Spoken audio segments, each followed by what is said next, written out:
नमस्कार मित्रांनो, न्यू मधुर मराठी या चॅनलमध्ये आपलं स्वागत आहे. घरोघरी मातीच्या चुली या मालिकेच्या आजच्या एपिसोडमध्ये आता ऋषीने शरूला देण्यासाठी 7 करोड रुपये आणलेले असतात. शरू तर खूपच खुश झालेली असते आणि आता पैशांची बॅग घेण्यासाठी ती पुढे होत असते. शरू आता आनंदाने ती बॅग घेणार इतक्यात जानकी ऋषीला थांबवते आणि त्याला सावध करत म्हणते की ऋषिकेश, 7 करोड म्हणजे खूप मोठी रक्कम आहे. ही रक्कम अशी घरात ठेवणं रिस्क आहे. त्यापेक्षा हे पैसे आपण लॉकरमध्ये ठेवूया. आणि शर्वरी वंशांवर तरी कशाला एवढी जबाबदारी, रिस्कच आहे ना सगळी. तेव्हा शर्वरी मात्र नाटकं करत हसूनच म्हणते की नाही नाही, अजिबात नाही. नाही म्हणजे तुम्हाला जर का माझ्यावर विश्वास नसेल तर मी आता काहीच बोलणार नाही. तेव्हा जानकीही म्हणते की वंश, तुम्हाला ना माझ्याबद्दल गैरसमज करून घेण्याची सवयच लागली आहे. जाऊ देत, आता मी तरी काय बोलणार. ऋषिकेश, तुम्हाला काय वाटतं? ऋषी मात्र विचारात पडलेलं असतं. तर शरूला मात्र कधी एकदा ते पैसे तिच्या हाती येत आहे असंच झालेलं असतं. तेव्हाच जानकी ऋषीला समजावत असते की ही खूप मोठी रक्कम आहे, ही फक्त लॉकरमध्येच सेफ राहील. आणि तसंही शर्वरी वंशांना ज्या लोकांना पैसे द्यायचेत ना त्यांना घरी येऊ देत ना, आपण स्वतः हे पैसे त्यांच्याकडे देऊया. काय वाटतंय तुम्हाला हो? तेव्हा आता ऋषी म्हणतो की नाही जानकी, तू बरोबरच बोलते. तो शरूला सांगतो की हे पैसे लॉकरमध्येच सेफ असतील. तो पैशांची बॅग जानकीकडे देतो आणि सांगतो की हे पैसे सांभाळून ठेव आणि तिथून निघून जातो. राहुल, ऐश्वर्या, अवंतिकाही तिथून निघून गेलेले असतात. शर्वरी मात्र रागानेच जानकीकडे पाहत लूक देत असते आणि आता जानकी देखील पैसे घेऊन तिथून निघून जाते. शरूला बरोबर तिने चितपट केलेलं असतं. त्यानंतर रात्र होते. तेव्हा जानकी रूममध्ये असते. तिला काहीशी विचारांची तंद्री लागलेली असते. ऋषी तिच्या जवळ येतो आणि प्रश्न करतो की काय ग, कसला इतका विचार करतीये? तेव्हा ती सांगते की काही नाही, सॉरी मी तुम्हाला असे अचानक पैसे आणायला सांगितले. खरं तर आई खूप टेन्शनमध्ये होत्या. त्यांनीच मला तुम्हाला फोन करायला सांगितला, म्हणून मी तुम्हाला फोन करून पैसे आणा असं बोलले. पण खरं सांगू का, माझा शर्वरी वंशांवर अजिबात विश्वास नाहीये. त्या जे काही बोलताय ना ते खोटंच आहे असं वाटतं, अगदी हा आलेला फोन कॉलसुद्धा. तेव्हा ऋषी म्हणतो की कशावरून? तर जानकी सांगत असते की हा सगळा राहुल भाऊजी आणि शर्वरी वंशांचा प्लॅन आहे असं मला वाटतंय. ऋषी म्हणतो की जर असं असेल ना तर आत्ताच जाऊन तिला जाब विचारतो. परंतु जानकी त्याला अडवते आणि म्हणते की असं जर का जाऊन उघड उघड विचारलं तर त्या खरं सांगणार आहेत का? परंतु त्यासाठी आता आपल्यालाच गनिमी काबा वापरावा लागेल. केश, हे पैसे त्यांना स्वतःसाठीच हवे आहेत. कारण विक्रांत भाऊजींनी स्वतः नानांना मेसेज केला होता की वंशांनी त्यांच्या नावे जे पैसे उचलले आहेत ते भाऊजी स्वतः फेडणार होते. ते ऐकून ऋषी विचार करत म्हणतो की याचाच अर्थ शरू आपल्याकडून पैसे काढते. तर जानकी सांगते की फक्त त्या नाही तर राहुल भाऊजी सुद्धा. हे सगळं ते दोघेही अगदी सुरुवातीपासून ठरवून करताय. सगळं प्लॅन्ड आहे. तुम्हाला आपली आणि राहुल भाऊजींची पहिली भेट आठवते का? आपण हॉस्पिटलमध्ये जात होतो, अचानक गुंडांनी आपल्यावर हल्ला केला आणि तिथे यांनी हिरोसारखी एंट्री मारली. आपल्याला वाचवलं काय, आपल्याला मदत करताय असं भासवलं. मला तर शंकाच आहे ते गुंडसुद्धा राहुल भाऊजींनीच मॅनेज केलेले असणार. फोन कॉलसुद्धा खोटाच आहे असं वाटतंय. पण जर का आत्ता आपण बोललो ना तर आपण खोटंच ठरू. त्यासाठी आपल्याला सगळे पुरावे शोधावे लागणार आणि मगच आपण बोलूया. ऋषीचं देखील आता हेच म्हणणं असतं, त्याला मान्य असतं. पुढे जानकी म्हणते की मला कळतंय या सगळ्याचा तुम्हाला खूप त्रास होतोय, परंतु जे आहे ते असंच आहे. तेव्हा तो बोलतो की होय ग, परंतु सतत एकच विचार डोक्यात घोळत राहतो की शरूने हे सगळं का केलं असेल? आई नानांनी खूप चांगले संस्कार केले होते ग आमच्यावर, हे संस्कार ती अशी कशी विसरली? तेव्हा जानकी बोलते की हाताचे 5 बोटं काय सारखे असतात का ऋषिकेश? एकाच कुटुंबात असलेल्या भावंडावर आई वडील सारखेच संस्कार करतात, परंतु पुढे त्या भावंडांचंही कर्तव्य असतं की हे संस्कार कायम आपल्यात रुजू द्यायचे. परंतु जर का मुलंच संस्कार विसरायला लागली तर दोष तरी कुणाला द्यायचा? जे आहे ते असंच आहे, ही वस्तुस्थिती आपल्याला एक्सेप्ट करावी लागेल. तेव्हा ऋषीही हो असं सांगतो. त्यानंतर ती बोलते की बरं तुम्ही झोपा आता, मी एकदा आईंकडे जाऊन येते. झाल्या प्रकारामुळे त्यासुद्धा खूप डिस्टर्ब असतील. ऋषी देखील ठीक आहे सांगतो आणि जानकी तिथून बाहेर पडते. आता त्यानंतर ती सुमित्रेच्या खोलीत येते. सुमित्रा जप करत बसलेली असते. जानकी पुढे येते आणि शांतपणे म्हणते की आई, अहो तुम्ही काहीच खाल्लं नाही, एवढं दूध तरी पिऊन घ्या. सुमित्रा तिला ते दूध ठेवायला सांगते. त्यानंतर जानकी म्हणते की मला जरा तुमच्याशी बोलायचं होतं. सुमित्रा म्हणते की बस. जानकी तिच्या जवळ बसते आणि आता सांगत असते की आई, मला कळतंय मी आज जे काही वागले त्याचा तुम्हाला खूप त्रास झाला, परंतु मला कुणालाही दुखवायचं नव्हतं हो. ना तुम्हाला न शर्वरी वंशांना. फक्त खरं काय आहे तेच जाणून घेण्याचा प्रयत्न होता माझा. आई, अहो नानांचा खून कोणी केला असेल या विचारांनी मला स्वस्थ बसताच येत नाही. हाच विचार मला या प्रकरणाच्या मुळाशी घेऊन जातो.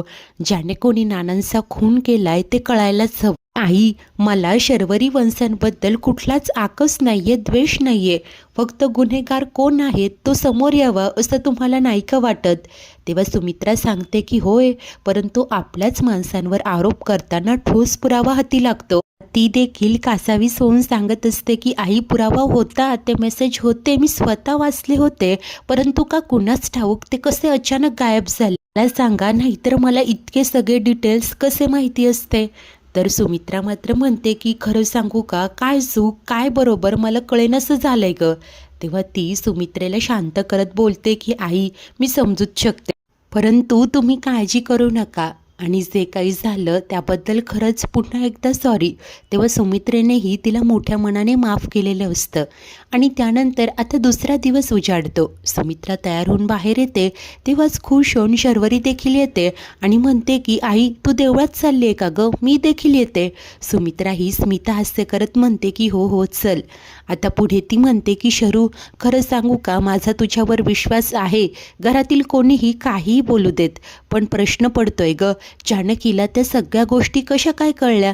तेव्हा ही शरू म्हणते की आई, अगं एकीकडे म्हणतेस की विश्वास आहे आणि दुसरीकडे हा असा प्रश्न विचारते. मित्रा बोलते की तुम्हा दोघींचंही म्हणणं ऐकून ना मी खूप गोंधळून गेले ग. तर ही शरू बोलते की इट्स ओके आई, तुझा माझ्यावर विश्वास आहे ना, तेवढं पुरेसं आहे. आता सुमित्रा काही एक बोलत नाही आणि नंतर जानकीला आवाज देऊन सांगते की आम्ही जरा देवळात जाऊन येतो ग. आज जानकी येऊन सांगते की हो आई, हळू जा. आता शरू आणि सुमित्रा तर निघून जातात. तेव्हाच इकडे ऐश्वर्या आणि अवंतिकाही पुढे होतात. तर अवंती बोलते की आत्ताच आई आणि शर्वरीताई देवळात गेल्यात ना. जानकी सांगते की होय, आणि हीच संधी आहे, आपण आईंच्या खोलीत जाऊन नानांची डायरी शोधूया. त्यानंतर जानकी ऐश्वर्याला सांगते की तू इथेच थांब, कोणी येतंय का लक्ष ठेव, मी आणि अवंतिका जाऊन डायरी शोधतो. ऐश्वर्या होकार देते. तर या दोघीही सुमित्रेच्या खोलीत येतात आणि लगेच कामाला लागतात. सगळीकडे शोधत असतात. अवंती कपाटात पाहत असते, जानकी गाद्यांखाली ड्रॉवरमध्ये चेक करत असते. आणि इतक्यात काय घडतं, अचानक काही गुंड सुमित्रा आणि शरूला वेठीस धरून आतमध्ये घेऊन येत असतात आणि शरू ओरडतच म्हणत असते की आम्ही आणलेत पैसे, देतोय तुम्हाला पैसे. वाज जानकी व अवंतिकाच्याही कानावर पडतो. तर तेव्हाच ऐश्वर्या मात्र घाबरून म्हणत असते की आई, अहो सावकाश. तर इकडे एक गुंड शरूला धमकावत असतो की अगं, जर का तुझं हे मंगळसूत्र गळ्यात हवं असेल ना, तर आत्ताच्या आत्ता पैसे दे चल. वाज इकडे सुमित्रा बोलत असते की ए सोडा माझ्या मुलीला, तुम्हाला पैसे हवे आहेत ना, देते ना मी पैसे. जानकी, अगं जानकी लवकर ये पैसे घेऊन, असंच म्हणत सुमित्रा हाका देत असते. त्या सरशी जानकी बाहेर येते. घाबरूनच बोलते की कोण आहात तुम्ही लोक, सोडा त्यांना. बऱ्या बोलाने सोडा, नाही तर. तेव्हाच तो गुंड बोलतो की ए आवाज खाली ठेवायचा नाहीतर या दोघींचा आवाज बंद करेन, जा पैसे घेऊन ये चल. जानकी पैसे असं म्हणत काहीसा विचार करू लागते. इतक्यात सुमित्रा मात्र त्रागा करत स्वतःची सुटका करून घेत असते. जानकी म्हणते की बऱ्या बोलाने सोडा, नाही तर. तो गुंड तिला धमकावत असतो की ए जास्त बोलू नकोस. जानकी बोलते की त्यांना काही करू नका, आणते मी पैसे, आणि ती पैसे घ्यायला जाते. तेव्हाच इकडे सुमित्रा कासावीस म्हणत असते की शरूला काही करू नका. ऐश्वर्या बोलते की ए दूर राहा, आणते ना ती पैसे. तर इतक्यात जानकी पैशांची बॅग घेऊन येते आणि ती बॅग त्या गुंडाला देत बोलते की हे घ्या पैसे. पैसे हाती येताच हे दोनही गुंड तिथून लगेच फरार होतात. त्या सरशी शरू आई असं म्हणत सुमित्रेला मिठी मारत रडायला लागते. जानकी तर सुन्नत झालेली असते. त्यानंतर ही शर्वरी रडतच जानकीकडे वळते आणि वहिनी थँक्यू, खरंच थँक्यू असं म्हणत तिच्या पाया पडू लागते. जानकी विचारते की वंश अहो हे काय करताय? तेव्हा ती रडतच म्हणते की हो वहिनी, खरंच थँक्यू, आज तुझ्यामुळे माझं मंगळसूत्र वाचलं, राहुल वाचला, तू अगदी देवासारखी धावून आलीस ग, थँक्यू थँक्यू वहिनी असं म्हणत ती जानकीलाही मिठी मारत असते. जानकी मात्र ऐश्वर्याकडे पाहू लागते. त्यानंतर शरूची नाटकं तर सुरूच असतात. ती रूममध्ये निघून जाते. त्यानंतर सुमित्रा भावूक होते. जानकीची माफी मागत म्हणते की चुकलं ग माझं, मला असं वाटायचं की तू शरूला त्रास देते, पण तसं नाहीये, तुला खरंच या घराची, इथल्या माणसांची खूप काळजी आहे. शर्वरीबद्दल तुझ्या मनात आत्मीयता आहे, मी उगीचच तुझ्यावर रागावले, माझ्याबद्दल राग मनात धरू नकोस. तेव्हा जानकी ही म्हणते की आई हो हे काय बोलताय, माफी का मागताय माझी? मी म्हणताय इतकंही काही केलं नाहीये मी फक्त माझं कर्तव्य पार पाडलंय. तेव्हा सुमित्रा कौतुकाने सांगते की तू तर नेहमीच कर्तव्य अगदी उत्तम पार पाडतेस ग, अशीच नेहमीच माझ्या लेकरांच्या पाठीशी उभी राहा असं म्हणत तिच्या डोक्यावर हात ठेवून सुमित्रा रूममध्ये निघून जाते. तर आता अवंतिका विचारत असते की वहिनी हो हे काय केलं, का दिलेत त्या गुंडांना पैसे? तेव्हा जानकी सांगते की जर का मी आत्ता त्या गुंडांना पैसे दिले नसते तर आईनं असंच वाटलं असतं मी हे सगळं मुद्दामून करते, शर्वरी वंशांना त्रास देते आणि आत्ता सध्या पैशांपेक्षा मला माझ्या कुटुंबात शांतता हवी आहे. अवंतिका म्हणते की होय बरोबर आहे तुमचं, पण ती काही छोटी रक्कम नव्हती ना. तेव्हा जानकी सांगते की होय, परंतु या घराच्या सुखशांतीपेक्षा मला काहीच मोठं नाहीये. तेव्हाच इकडे रूममध्ये राहुल आणि शरू तर खूप खुश होत असतात. तो म्हणत असतो की शर्वरी शर्वरी फायनली आपण ते पैसे परत मिळवले. तीही आनंदाने उड्या मारत बोलते की होय, माझ्याकडून पैसे काढून घेत होती का, मी फायनली माझे पैसे परत मिळवले. तिच्या नाकावर टिचून तर हा राहुल म्हणतो की होय, खूप अंडर एस्टिमेट करत होती ना ती, आता कळेलच तिला, बरं जाऊ दे, तू आधी त्या माणसाला फोन लाव. तेव्हा शरू हो हो असं बोलून लगेच कॉल करते आणि फोनवर म्हणते की हॅलो, मी शर्वरी बोलतीये, तुम्ही जिथे आहात ना तिथेच थांबा, मी लवकर 15 मिनिटात तिथे येते पैसे घ्यायला असं सांगून ती फोन कट करते आणि खुश होऊन राहुलला म्हणते की चल बाबा, सगळ्यात आधी आपण आपले पैसे घेऊन येऊया आणि दोघेही जायला निघतात. रूमच्या बाहेर येतात तेव्हाच समोरनं ऐश्वर्या येते आणि ती हसूनच म्हणते की काय पैसे आणायला चाललात का? आता ही शरू म्हणते की काय कसले पैसे, काय बोलते तू? तेव्हा ऐशू म्हणत असते की निदान माझ्यासमोर तरी साळसूतपणा चाव नको गांडूस शर्वरी, आपण दोघीही एकमेकींना चांगल्याच ओळखून आहोत, उगीच ताकाला जाऊन भांडं कशाला लपवायचं. आणि तसंही मला आणि जानकीला चांगलंच ठाऊक आहे हे पैसे तुम्ही काय कोणाला देणार नाहीये. हवे मी फक्त तुम्हाला इतकंच सांगायला आले होते की आता तुम्ही तिथे जाऊ नका. तेव्हा शरू म्हणते की एक्सक्यूज मी. ऐश्वर्या म्हणते की एक्सक्यूज मी फक्त इतकंच सांगते की तुम्ही अजून जानकीला पूर्णपणे ओळखलं नाहीये, खूप स्मार्ट आहे ती, तिने तुला पकडण्यासाठी सापळा रचलाय हे सगळा, तिने पोलिसांना बोलावलंय आणि मगाशी आपल्याला घाबरवण्यासाठी तुझे जे ॲक्टिंगवाले गुंड आले होते ना त्यांनाही एव्हाना पोलिसांनी ताब्यात घेतलं असेल. ऐकताच शर्वरी लगेच म्हणते की बापरे, अगं आत्तापर्यंत तर माझ्या विरोधात अशी सटा बोलत होतीस आणि आत्ता अचानक येऊन मला सांगते की हे सगळं जानकीने रचलेला सापळा आहे वगैरे. काय गं, माझ्याकडून काही वदवून वगैरे घ्यायचंय का तुला? नक्की प्लॅन काय आहे तुझा? तेव्हा ऐश्वर्या कॅज्युअली म्हणते की काय प्लॅन, माझा प्लॅन? पण जर का तुम्हाला असं वाटत असेल हा माझा प्लॅन आहे तर जाऊ द्या, सगळं सोडून द्या. तुम्हाला जर का माझ्यावर विश्वास ठेवायचा नसेल तर नका ठेवू, थोड्याच वेळात कळेल की खरं काय आणि खोटं काय. आणि होय, मी तुम्हा दोघांना इतकंच सांगेन, आता तुम्ही दोघे तिथे जाऊ नका, नाहीतर फसाल. पटलं तर घ्या, नाहीतर जाऊ द्या, तुमची मर्जी. तिचं बोलणं लाईटली घेते आणि बाय असं म्हणत तिला जायला सांगत असते. ऐश्वर्या ही निघून जाते.